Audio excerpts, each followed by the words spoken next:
حضرت رسول اللہ صلی اللہ علیہ وآلہ وسلم کا قول تو بہ کے اصل مفہوم اور اس کے شرائط کو بیان کرتا ہے۔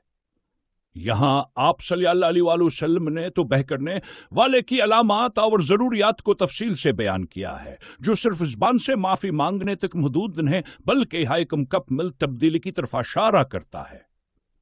تو بہ کرنے والا شخص اپنی زندگی کے مختلف پہلوؤں میں تبدیلی لاتا ہے تاکہ وہ اللہ کے رضا کے مطابق زندگی گزار سکے۔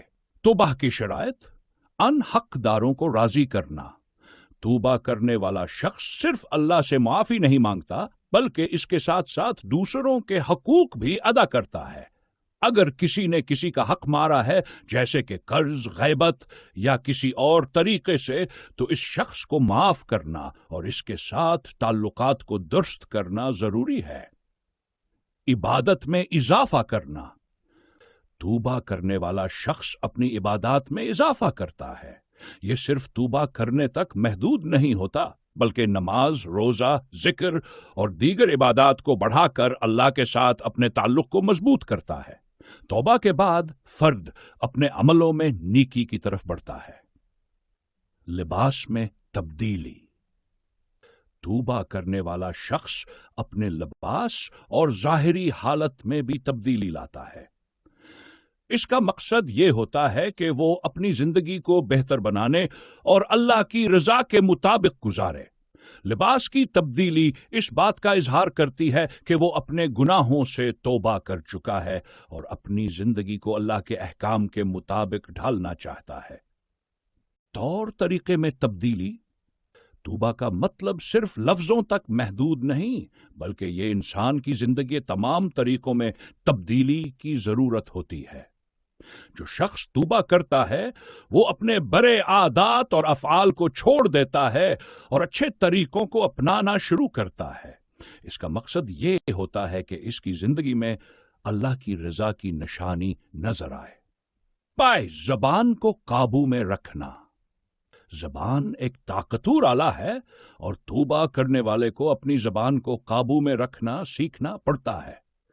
اس کا مطلب ہے کہ وہ جھوٹ، غیبت اور دیگر برے الفاظ سے بچتا ہے اور اپنے کلام کو بہتر اور صاف رکھتا ہے۔ 6. دل کو کشادہ کرنا۔ توبہ کرنے والا شخص اپنے دل میں نرم دلی پیدا کرتا ہے۔ وہ دل سے اپنے گناہوں سے نادم ہوتا ہے اور اپنی سچائی اور عاجزی کے ساتھ اللہ کی رضا کی طرف بڑھتا ہے۔ دل کی کشادگی کا مطلب یہ ہے کہ انسان نے اپنے اندر تبدیلی لائی ہے اور وہ اللہ کے راستے میں کام کرنے کے لیے تیار ہے۔ امیدوں کو کم کرنا۔ توبہ کرنے والے کو اپنی دنیاوی امیدوں کو کم کرنا چاہیے اور آخرت کی طرف اپنی نظر رکھنی چاہیے۔ یہ اس بات کی علامت ہے کہ اس نے دنیا کی فانی خوشیوں سے دل لگا کر آخرت کے ابدی انعامات کے بارے میں سوچنا شروع کر دیا۔ 8. ضرورت سے زائد مال اللہ کی راہ میں دینا۔ توبہ کرنے والا شخص اپنی ضرورت سے زائد مال یا چیزوں کو اللہ کی راہ میں خرچ کرتا ہے۔